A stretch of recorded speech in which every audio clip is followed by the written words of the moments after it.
Gente, tudo bem? Espero que esteja todo mundo me ouvindo, porque até 5 minutos atrás estava tudo travando, os problemas técnicos, e que eu resolvi também reiniciando. Então, que é a solução básica. Então, muito prazer, meu nome é Juliana Gonçalves, eu sou designer no Boticário, atualmente trabalhando no papel de designer especialista em acessibilidade no Grupo Boticário.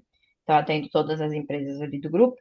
Eu sou uma mulher branca, de cabelo castanho claro, bem liso, bem escorrido mesmo.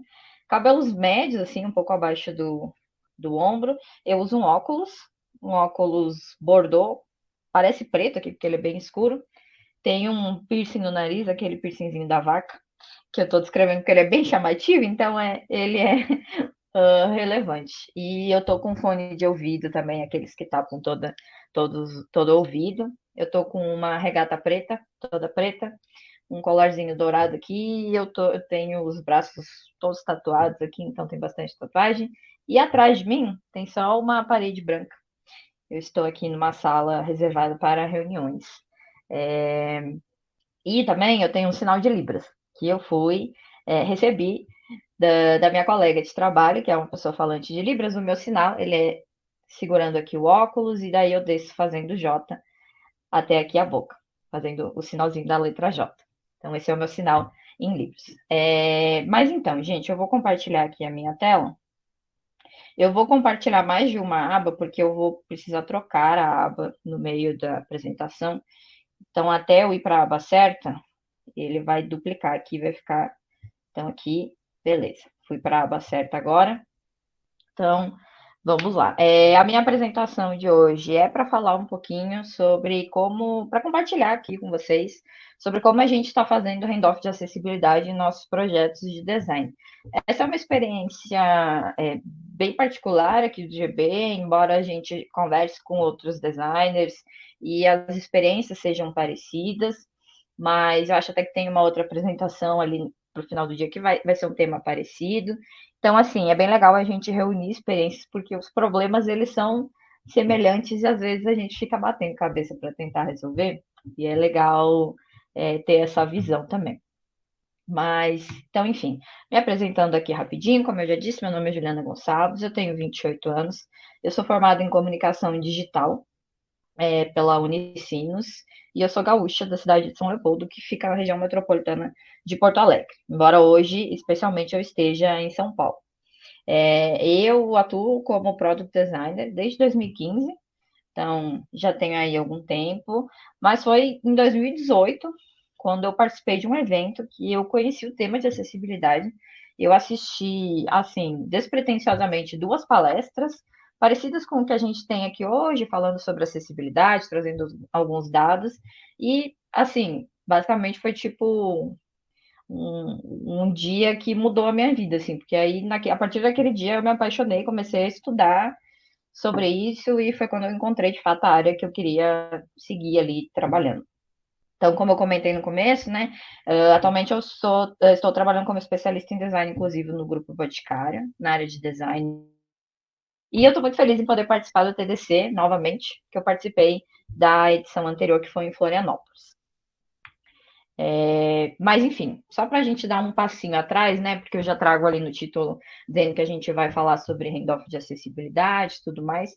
Para o pessoal que é da área, que é designer e que é desenvolvedor, está acostumado, já deve ter ouvido a palavra 1 milhão de vezes, mas basicamente o que é o handoff de design, né? É o processo, e aí eu estou usando como fonte aqui a definição do Interaction Design Foundation, mas, enfim, tentando resumir muito nas palavras mais simples possíveis, o handoff é quando a gente faz o processo de entregar o projeto de design para que ele vá ser implementado. Então, quando o designer ele termina de fazer as telas, ele termina de criar ali a parte visual, a gente precisa transferir isso para o time que vai pegar esse projeto para a evolução. Então, depois vão ter os desenvolvedores, nos times que tem QA, a gente vai precisar passar esse material para o QA. Então, enfim. E aí, esse material, o handoff, ele é o responsável por toda essa especificação. Então, é uma documentação em que a gente repassa todas as especificações sobre o projeto, que incluem os elementos visuais, comportamento de fluxo, quais vão ser as interações, então, se eu clico num botão, para onde que vai, se der erro, o que, que vai acontecer, se tem animações, como que elas funcionam, qual é o conteúdo, quais são os designs responsivos, então, para desktop, para celular, enfim.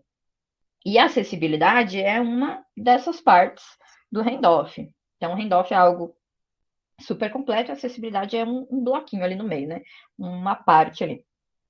Eu, como atualmente atuo no time de design inclusivo, essa parte específica de acessibilidade é a que eu sou responsável. A gente tem um time de design system e de design ops que atua ajudando também o pessoal na parte da documentação mais geral.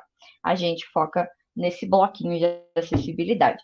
Então, aqui, comentando no geral também, o que, que a gente documenta, né, nesse handoff de acessibilidade. Se alguém nunca ouviu falar, se alguém nunca trabalhou com isso, talvez já esteja acostumado com o handoff de forma geral, em que, como comentei, a gente precisa definir comportamentos e algumas outras animações, como eu falei. E aí, no handoff de acessibilidade, a gente trata especificamente de algumas coisas como níveis de título.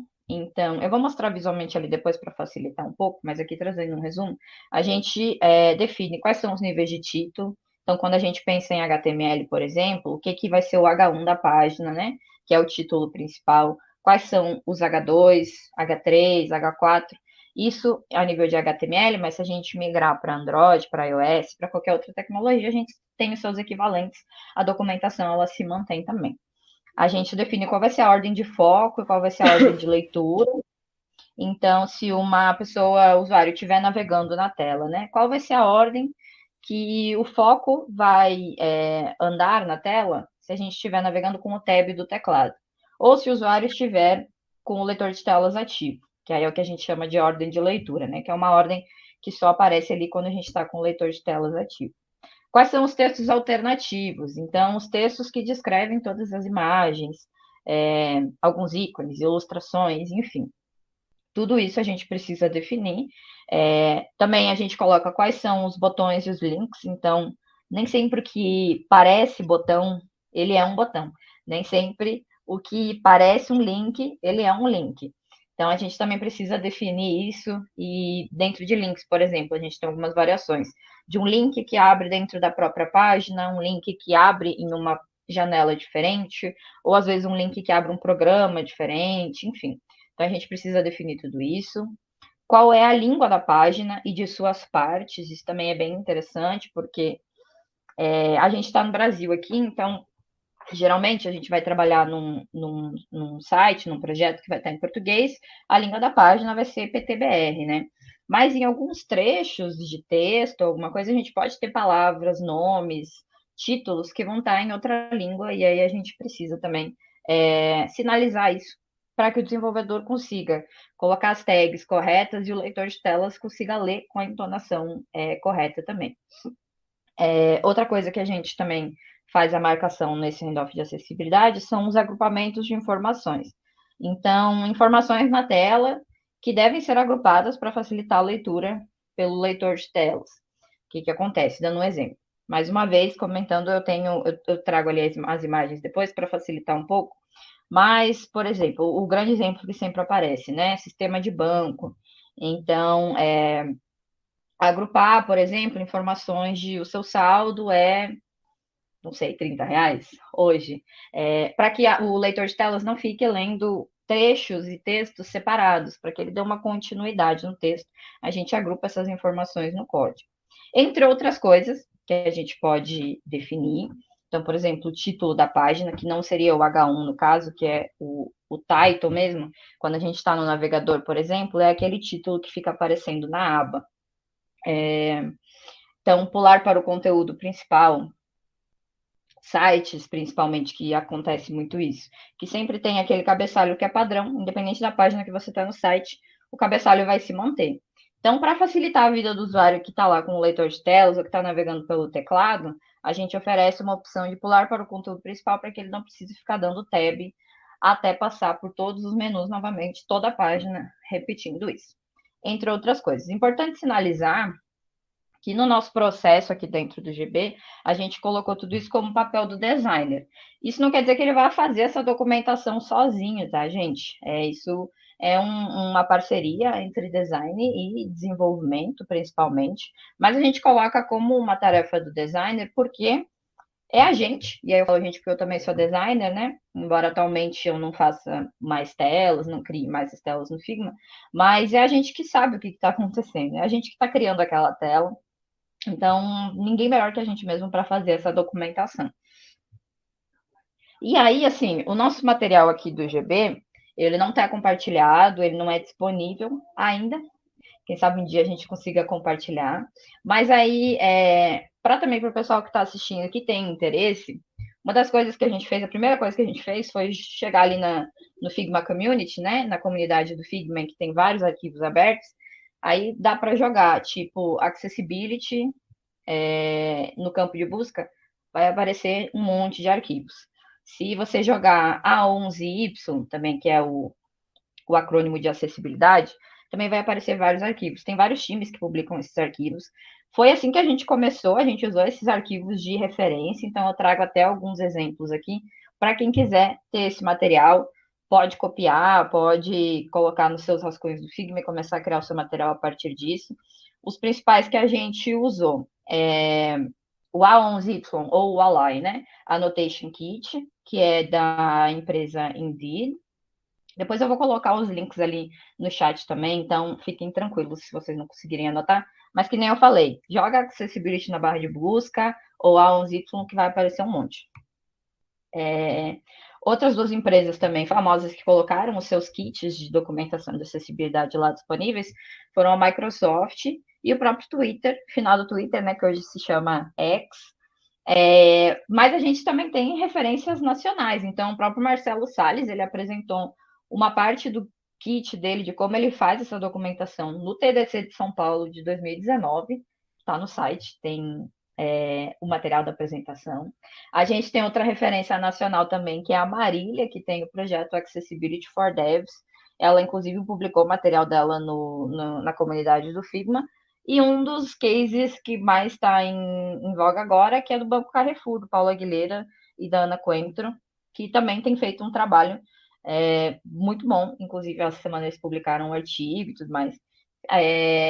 E como comunidade de acessibilidade, a gente acompanha, a gente apoia, a gente fica feliz de ver essas outras pessoas, esses outros profissionais, independente de qual empresa, que eles estão representando agora, a gente, como comunidade de acessibilidade, a gente fica muito feliz. Então, por isso que eu trago aqui essas referências também, para se alguém tem vontade de iniciar os estudos e de ir atrás de outros materiais. E aí, compartilhando um pouco com vocês do que a gente tem aqui no GB. Eu tenho aqui uma tela em que eu trago os componentes, eu vou fazer a descrição. Não são todos, tá, gente? Não coube tudo, tem vários aqui. Mas eu tenho algumas tags aqui da minha tela. Eu tirei print do Figma mesmo. Então, a gente tem primeiro aqui no bloco as tags de botão. As tags, o que a gente chama de tags, são um retângulo mesmo, amarelinho, um amarelo daquela cor meio marca-texto, que é para ele realmente se sobressair em qualquer tela, que é para que ele chame a atenção.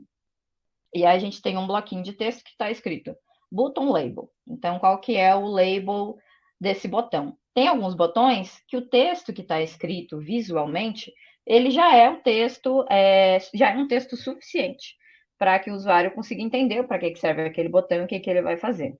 Existem alguns outros cenários que a gente pode ter que definir um texto acessível para isso, que é um texto especificamente para ser lido pelo leitor de telas. Então, a gente tem algumas variações dessa tag amarelinha de button label, que são ela com uma seta para a esquerda, essa tag com uma seta para a direita, essa tag com uma seta para baixo e essa tag com uma seta para cima, que é para que o designer consiga arrastar a seta para direcionar na tela da maneira que fica melhor. A gente tem também a mesma variação, mas as tags de H1, H2, H3, enfim. A mesma coisa, só que em vez de ser um retângulo amarelinho, é uma bolinha amarela, em que a gente tem ali o H1 no meio, e aí as variações com a seta para a esquerda, seta para a direita, seta para cima e seta para baixo. O outro exemplo, o terceiro bloco que a gente tem, a tag de Alt. Então, a gente tem Alt igual e a descrição entre aspas. Mais uma vez, a gente tem essa variação que é um retângulo amarelo, e as setas para todos os lados. E a gente tem a variação do alt vazio, que aí ela é uma tag, essa é a cor diferente, ela é uma tag preta, ela não chama tanta atenção, porque ela não é algo que o dev vai precisar descrever, mas o alt ele precisa existir, né? Mesmo vazio. Então, ela é a única que é preta nessa documentação. Mas também tem as suas variações com as setinhas para todos os lados. E no último bloco, a gente tem um losango com o número 1, é um losango preto. E aí a gente tem um losango também com o número 9, um losango preto também. Esses losangos, eles são as nossas marcações de ordem de foco, que foi aquilo que eu comentei antes. Então, os losangos pretos, eles servem para a gente identificar a ordem de leitura, que é aquela ordem que só existe quando o leitor de telas ele está ativo. Então, os textos, os elementos não clicáveis, a gente consegue focar neles com o leitor de telas. E nesse mesmo bloco, a gente também tem um quadradinho, que ele tem o símbolo da tecla de Tab, que é um quadradinho amarelo, com esse símbolo da tecla de Tab com o número 1. Esse quadradinho, essa tag específica, a gente usa para colocar a ordem de navegação do teclado, com a tecla Tab, que são os elementos navegáveis, né? O que a gente chama de acionável. Deu aqui. Tem um vídeo aqui agora, ele não tem áudio, tá, gente? Então, não precisa, vocês não vão ouvir nada, só descrevendo o que vai acontecer aqui. Deixa eu dar o play aqui. É só para mostrar, é a minha tela do Figma que eu gravei. A gente colocou esses componentes, essas tags já como componentes, então elas já estão dentro do Figma, e aqui eu estou mostrando, eu arrastei uma tag dentro do Figma, a tag de Alt, e aí no menu lateral, na lateral direita, eu consigo fazer as alternações ali entre para que lado eu quero a seta, se eu quero ela para a esquerda, para a direita, para cima, para baixo, se eu quero a tag de Alt com conteúdo, então se tiver um texto alternativo, ou se eu quero o Alt vazio, e aí eu consigo arrastar. Isso facilita também, porque para o pessoal que já está acostumado a usar Figma ou qualquer outra ferramenta, quando a gente componentiza isso, né? Se eu fizer uma alteração na tag original, na tag no primário ali, vai alterar para todos os outros arquivos que estiverem usando essa tag. Então a gente já fez todo esse trabalho. E aqui, começou o vídeo de novo, deixa eu passar para o próximo slide. Mas aqui é só um exemplo. Até bom que eu já vou trocar a aba para eu poder dar um zoom maior. Esse daqui é só um exemplo. Eu não consegui trazer mais exemplos porque não ia dar tempo também. Mas é uma tela bem simples. É uma tela do e-commerce do Boticário mesmo. Então, qualquer pessoa que for fazer o login na sua conta do Boticário vai ter acesso a essa tela. É a tela de entrar. Então, é onde tem os campos para colocar o e-mail, colocar a senha. Tem o link caso você tenha esquecido sua senha. E tem como acessar a conta, o botão para acessar a conta. Ou então, acessar por acesso rápido através de e-mail, continuar com o Facebook, continuar com o Google, continuar com o Apple. E tem o link da política de privacidade. É uma tela bem simples, de mobile. E aí é só para mostrar aqui como que está aplicado mesmo as nossas tags. A gente tem aqui primeiro a tag de Page Title, que é o que eu comentei ali no começo, que é o título que aparece na aba do navegador. Então, nesse caso aqui, o nosso Page Title ele é entrar, tracinho, o Boticário. A gente também tem a língua da página definida, que aqui está como PTBR. Essa tela, quando você entra, você aperta no botão para entrar, ela abre uma modalzinha. Então, essa modal ela tem um X. O X seria o primeiro item da nossa navegação da ordem de foco. E como o X ele é só a figurinha do X, a gente tem uma tag que define que o label deste botão, deste X, vai ser fechar. A gente também tem a definição do H1, que nesse caso é entrar, e o entrar seria o nosso item número 2. Como vocês podem perceber aqui, a nossa tag de ordem número 2, ela é aquela pretinha que eu comentei, diferente da nossa tag de número 1. Por quê? Porque o número 1 é o X, ele é um elemento clicável, ele é um botão. A nossa tag de número 2 é só um texto, então ela é só um elemento de leitura. Ela ainda está na ordem, dentro da ordem de navegação, dentro da ordem de leitura, aliás, mas ela não é um elemento clicável, por isso que a gente diferencia essas tags. Aí embaixo a gente tem um textinho que é acesso com sua conta, digitando seu e-mail e senha abaixo. Também está dentro da ordem. Embaixo a gente tem um campo de input, que pede o e-mail. Tem algumas especificações nesse caso que a gente não precisa fazer, por exemplo, campos de input, porque, no nosso caso em específico, falando aqui da realidade do GB, tá, gente? A gente já tem o Design System e inputs, por exemplo, já são um componente que já foi especificado, já foi trabalhado, acessibilidade a nível de componente.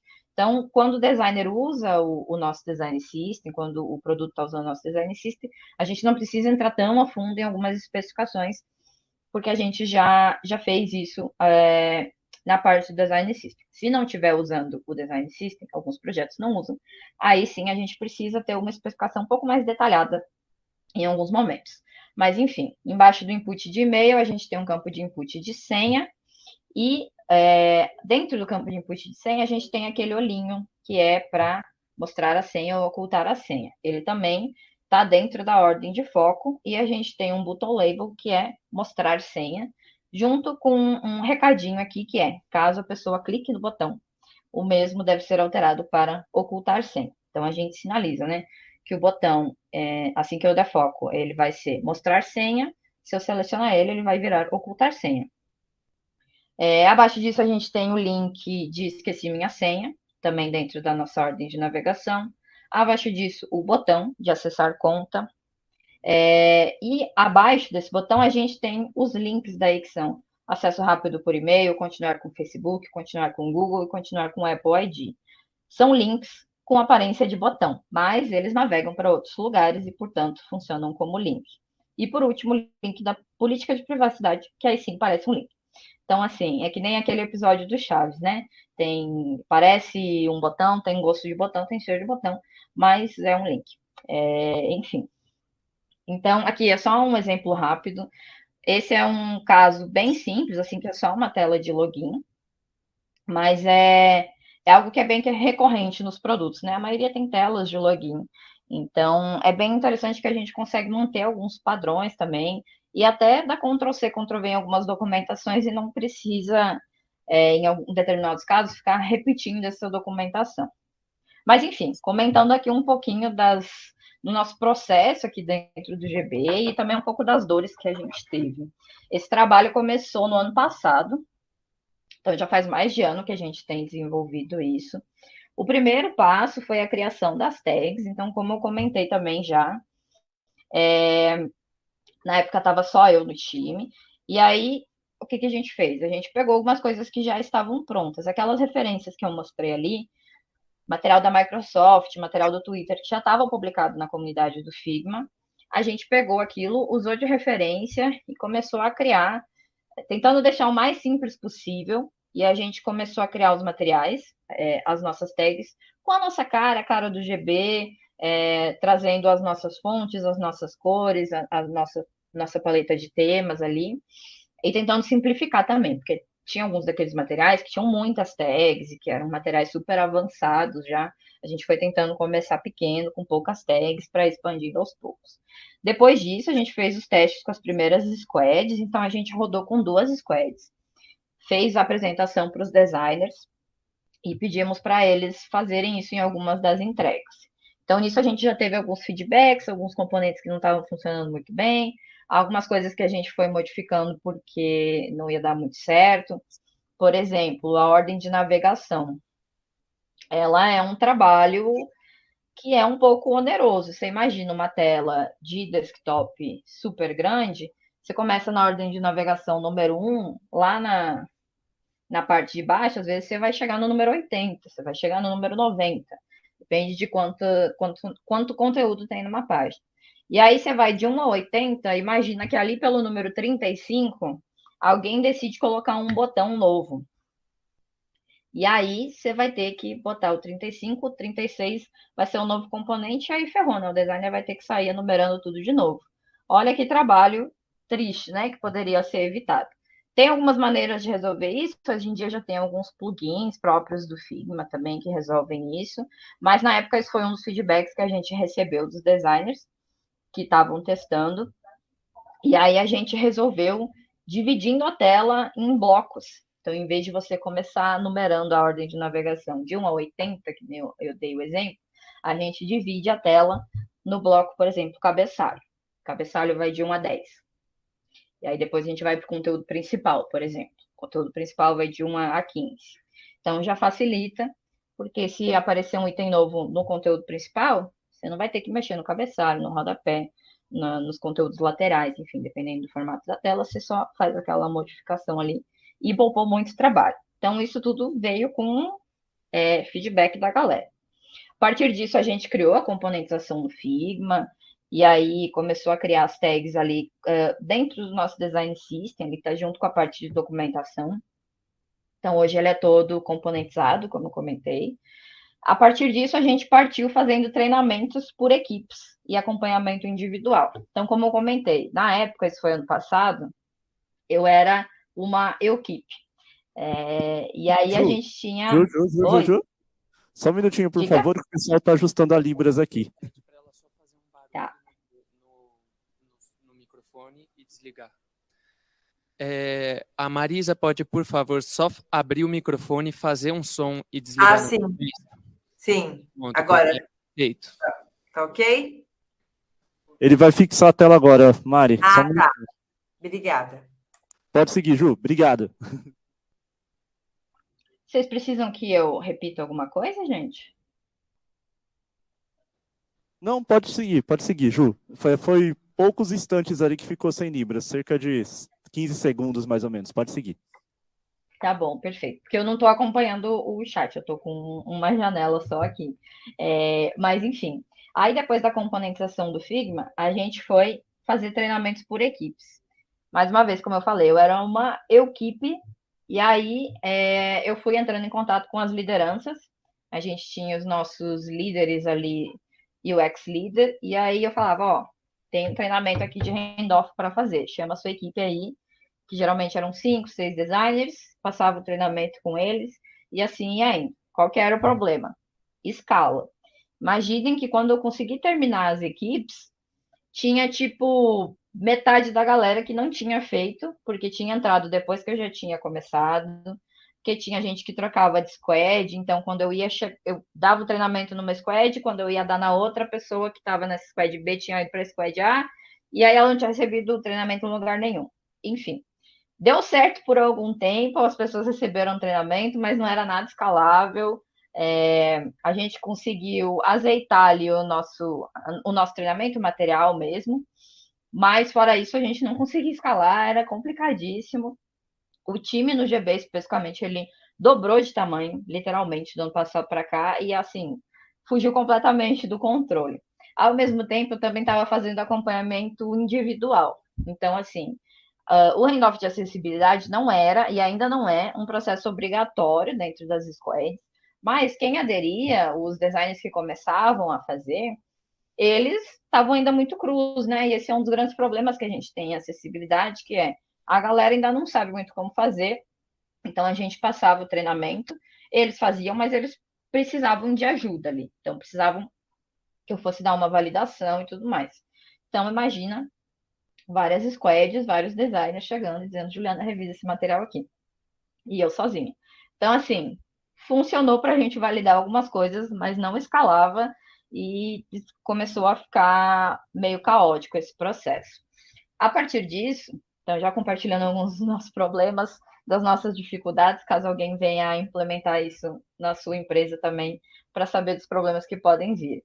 A partir disso, a gente começou a trabalhar numa documentação escrita, então, para ter tudo documentado, como usar as tags, com alguns trechos de vídeos, e como aplicar o nosso material em alguns diferentes casos de uso também, para que a galera comece a ficar mais independente. Então, a gente não precisava fazer infinitos treinamentos e também para oferecer outras maneiras. Eu, por exemplo, sou uma pessoa que gosto de ler.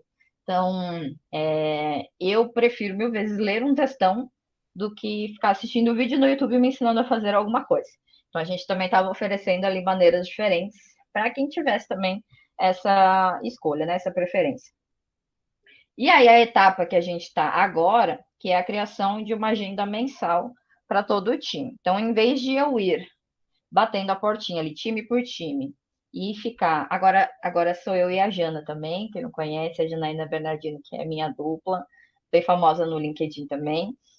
Então, a minha equipe agora são 2 pessoas, mas aí, em vez da gente ficar batendo na portinha, time por time, falando, ó, temos um treinamento, agora é a galera que vem até a gente. A gente colocou uma agenda mensal. Quem quer participar para fazer treinamento, para tirar dúvidas, a gente tem começado a fazer algumas sessões de critique de handoff de acessibilidade. Tem sido bem interessante. A galera leva suas telas, cheio de dúvida mesmo, e aí um vai fazendo ajustes na documentação do outro. Tem sido bem legal, porque uma das maneiras que a gente aprende muito também é tentando compartilhar o conhecimento com as outras pessoas, né? Então, a gente está nessa etapa agora, mas ainda tem muita coisa para evoluir. E daí aqui também trago um pouco dos nossos próximos passos, né? Algumas coisas que a gente já tem mapeado.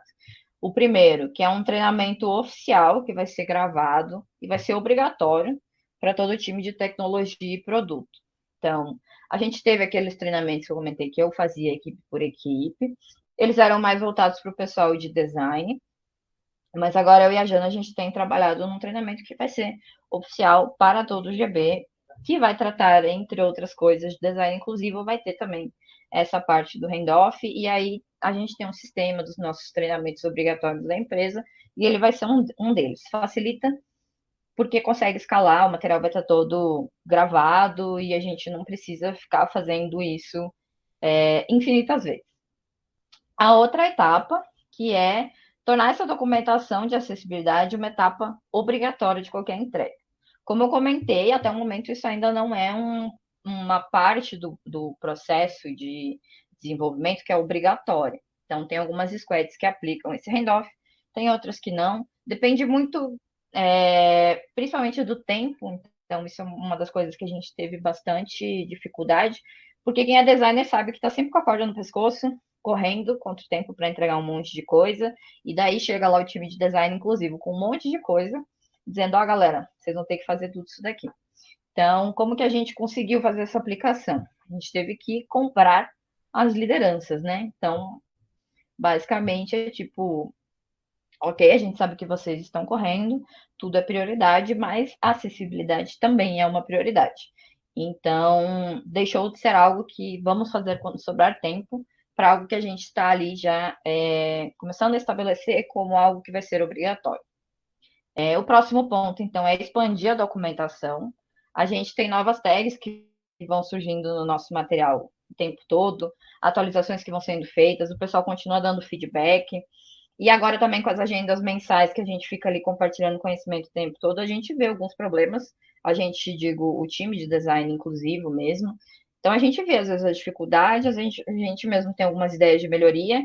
E aí a ideia é que a gente consiga expandir essa documentação para que as squads elas fiquem cada vez mais independentes do nosso time de design inclusivo. Lembrando que sou eu e a Jana para mais de 180 designers. Então, a gente precisa trabalhar muito em maneiras de escalar isso sem que fique dando gargalo na gente, né? E, por fim, continuar evoluindo e aumentando o nosso material com novas tags. Tem algumas outras coisas que a gente quer incluir, como as landmarks, como o iArea, algumas coisas mais técnicas mesmo de código. Enfim, tem bastante coisa para evoluir pela frente. Mas isso foi um pouco do nosso processo. Eu queria compartilhar com vocês de quais foram qual foi o nosso caminho, quais foram as nossas dores. E, enfim, gente, estou aberta para dúvidas. E meu LinkedIn aqui, eu vou colar também no chat depois. Mas se alguém quiser fazer alguma pergunta também, fico aberta e muito obrigada mais uma vez pela oportunidade. Opa, Me ouve? muito bom, Pronto. muito bom. Excelente Sensacional. Muito bom você estar compartilhando. Acho que é um tema super relevante, né? A gente vem trabalhando aqui o tema de acessibilidade o dia todo e acho que é um ponto que é valioso para a gente construir, de fato, experiências digitais acessíveis a todas as pessoas. Essa parte de especificação, de documentar, para que as pessoas, de fato, quando chegar lá no desenvolvimento, nos testes, enfim, o produto seja acessível de fato. Bruno? Até mesmo as pessoas já terem informação, né? Tipo, poxa, por que eu vou fazer o código sem daí depois colocar a acessibilidade? Não, tem que ser pensado desde o início, né? É isso que eu ia falar agora, e hoje é bem legal ouvir a Juliana falando sobre isso, né? Porque a gente está vendo, tivemos outros UX hoje, né? Falando sobre acessibilidade já, acho que ainda teremos mais, se eu não me engano, mas assim, o legal é saber que tá pensando nisso, né, desde o início, como o Bruno falou, não é uma coisa que a gente que é da área de qualidade vai pegar no final e ter que onerar demais o produto, né? Então é uma coisa que vai ajudar o trabalho de todo mundo. Sensacional, Ju, parabéns. Temos alguma pergunta do pessoal do chat? Sim. A Por favor, Jennifer, Ju. a Jennifer, que está aqui conosco desde de manhã, ela já fez perguntas também, e agora chegou a vez da pergunta para a Juliana. Juliana, qual o feedback do time de desenvolvimento desse trabalho? Além disso, vocês perceberam diminuição de problemas na implantação com a adoção dessa documentação? Então, gente, como eu comentei, eu sou designer de formação mesmo e de carreira. Inicialmente, esse treinamento a gente dava para designers, porque eram eles que iam aplicar as tags, eram eles que a gente estava precisando treinar ali. E aí, o que aconteceu? Quando começava a bater ali nos devs, a gente percebeu que a galera também tinha muitas dúvidas. E aí, o que acontece? A gente tem lacunas de conhecimento no TI de forma geral, né? Então, não é só designer que não tem esse conhecimento de acessibilidade. Quem trabalha com acessibilidade sabe que esse é um dos grandes problemas que a gente tem, que é a falta de conhecimento. Então, batia lá nos desenvolvedores, eles recebiam uma documentação completinha e aí não sabiam o que fazer com aquilo. Aconteceu sim, acontece até hoje. E aí a gente começou a entender que a gente precisava expandir esses treinamentos para os times de desenvolvimento também. Mais uma vez, eu não sou especialista em código, não é minha área, mas como eu e a Jana também, agora que tem a presença dela, mas a gente já está um pouco mais acostumado com isso, então a gente começou a incluir os devs também nos treinamentos. E sim, a gente consegue perceber, como eu comentei, assim, ainda não são todas as squads que estão com esse processo. Tem algumas squads que adotaram mais rápido, tanto porque os designers já estavam mais comprados com a ideia de acessibilidade, às vezes porque o PM já estava mais comprado, enfim, sempre era alguma squad que tinha alguma pessoa que já estava mais comprada com acessibilidade, que começava a fazer isso por Já vontade estava mais própria, digamos assim. sincronizada, vamos dizer assim, Ju? Isso, já estava. Não sei se isso não é gíria de Boa. gaúcho, mas enfim, a galera já estava mais. A galera já estava mais sintonizada, que nem você falou. E aí era Boa, sempre a boa. galera que começou a puxar isso. Ju, agradecemos Diga. muito sua participação. Mais uma vez, você trouxe um conteúdo muito rico, muito legal para nós. Eu que agradeço. Muito obrigado mais uma vez, né? Esperamos contar com você em próximas edições. Mais uma vez, para você trazer sempre esse conteúdo tão rico como sempre, né? E presencialmente, né, Bruno? E presencialmente, que hoje você fugiu da gente, né? Ela fugiu. Nos vemos no Happy Hour. Nos Bom, vemos no agora Happy vamos Hour, passar né? para o próximo, Vamos só, o Edu vai subir o QR Code, Edu, para avaliar a palestra. por favor. Lembrando aí que é extremamente importante que vocês avaliem a palestra, tanto para a Ju, né, que ela pode ter o feedback do que melhorar, do que não melhorar, do que ela trazer diferente, e para nós da coordenação também, os próximos coordenadores, para cada vez mais a gente construir uma trilha que tenha um conteúdo que a galera venha, consuma e aplique, né, que acho que esse é o principal, ser picado pelo bichinho da acessibilidade, isso deixa a gente com o coração hiper mega quente, né, fazendo com que as pessoas trabalhem o tema acessibilidade digital no seu dia a dia, né, seja desenvolvedor, galera de qualidade, galera de design, enfim, produto, negócios e tudo mais. E todo mundo.